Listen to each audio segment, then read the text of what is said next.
கடவுளே, அந்த தாத்தா கீழே இருந்து சாப்பாடு எடுக்கிறாருங்க.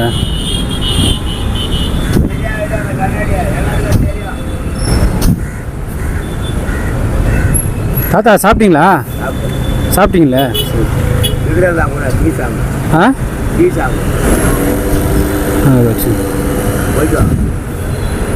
டீ வராது அதில் 10 ரூபா. போயிட்டு வரேன். சாப்பாடு வச்சுருந்தேன். சரி சாப்பிட்டீங்களா என்னன்னு தெரியலையே, அதான் கேட்கலாம் அப்படின்னு. என்ன கீழே எதை எடுத்துகிட்டு இருக்கீங்க? கொட்டிட்டு வச்சு சாப்பிட்டு வர இடம் ஆள் 4 பேர் ஆள் வருவாங்க. என்னடா கொட்டி வச்சுக்கிது? ஆமாம் ஆமாம் ஆமாம். சரி நல்லது தான், நல்ல விஷயம் தான் பண்ணுறீங்க. சுத்தம் பண்ண அந்த ஆள் அதெல்லாம் எடுனா.